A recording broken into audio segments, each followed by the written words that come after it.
नमस्ते साथीहरू, Solu hydro power लिमिटेडले आज पुस 29 गतेदेखि सर्वसाधारण लगानीकर्ताको लागि आइपिओ निष्कासन गरेको छ। यस कम्पनीले नेपाल धितोपत्र बोर्डबाट कार्तिक 24 गते 2 अर्ब रुपियाँ बराबरको प्रति सेयर 100 रुपियाँ अंकित मूल्यमा 2 करोड किता सेयर निष्कासन गर्नको लागि अनुमति पाएको थियो।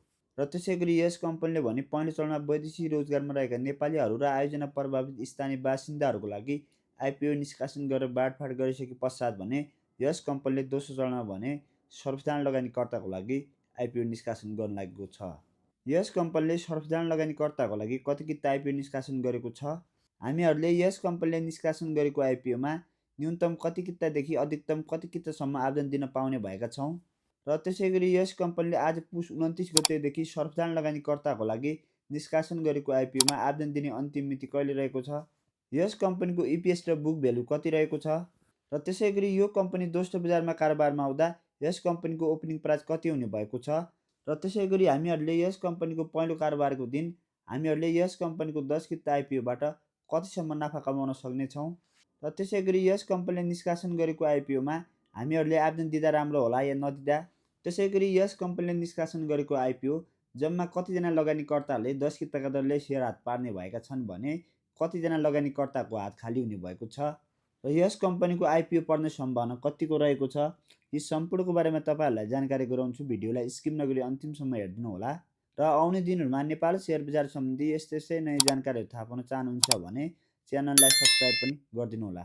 सोलु हाइड्रो पावर लिमिटेडले आज पुस 29 गतेदेखि सर्वसाधारण लगानीकर्ताको लागि आइपिओ निष्कासन गरेको छ भने यस कम्पनीले नेपाल धितोपत्र बोर्डबाट कार्तिक 24 गते 2 अर्ब रुपियाँ बराबरको प्रति किता रु 100 रुपियाँका दरले 2 करोड किता सेयर निष्कासन गर्नको लागि अनुमति पाएको थियो। त्यसमध्ये भने यस कम्पनीले पहिलो चरणमा वैदेशिक रोजगारमा रहेका नेपालीहरू र आयोजना प्रभावित स्थानीय बासिन्दाहरूको लागि भने आइपिओ निष्कासन गरिसकेको छ। र यस कम्पनीले वैदेशिक रोजगारमा रहेका नेपालीहरू, आयोजना प्रभावित स्थानीय बासिन्दाहरू र त्यसै गरी सामूहिक लगानी कोषका लागि छुट्याएर बाँकी रहेको 82 लाख किता सेयर भने सर्वसाधारण लगानीकर्ताको लागि निष्कासन गरेको हो। यस कम्पनीले निष्कासन गरेको आइपिओमा सर्वसाधारण लगानीकर्ताहरूले न्यूनतम 10 किताका लागि आवेदन दिन पाउने भएका छन् भने अधिकतम भने 1 लाख कितासम्म आवेदन दिन पाउने भएका छन्। आज पुस 29 गतेदेखि सर्वसाधारण लगानीकर्ताको लागि आइपिओ निष्कासन गरेको यस सोलु हाइड्रो पावर लिमिटेडको आइपिओमा आवेदन दिने अन्तिम मिति भने माघ 4 गते रहेको छ। यदि माघ 4 गतेसम्म पर्याप्त आवेदन नपरेको खण्डमा भने ढिलोमा माघ 14 गतेसम्म पनि आइपिओ खुल्ला हुनेछ। र त्यसै गरी यस कम्पनीले निष्कासन गरेको आइपिओ जम्मा 8,20,000 जना लगानीकर्ताहरूले 10 किताका दरले सेयर हात पार्ने भएका छन् भने बाँकी लगानीकर्ताको हात भने खाली हुने भएको छ। अहिले पछिल्लो समयमा भने आइपिओ भर्नेहरूको सङ्ख्या 24 देखि 25 लाख पुगिसकेको छ भने यसरी हेर्दा यस कम्पनीको आइपिओ 35 देखि 40% लगानीकर्ताहरूले मात्रै सेयर हात पार्ने भएका छन् भने बाँकी 60% भन्दा बढी लगानीकर्ताको हात भने रित्तो हुने भएको छ। यसरी हेर्दा यस कम्पनीको 10 किता सेयर प्राप्त गर्नको लागि भने भाग्यको भर पर्नुपर्ने देखिन्छ।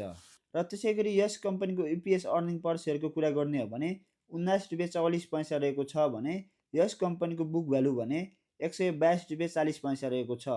यसरी हेर्दा यो कम्पनी दोस्रो बजारमा कारोबारमा आउँदा यस कम्पनीको ओपनिङ प्राइस भने 122 रुपियाँ 40 पैसादेखि यसैको 3 गुणाले हुने 367 रुपियाँ 2 पैसासम्म यस कम्पनीले ओपनिङ प्राइस पाउने देखिन्छ।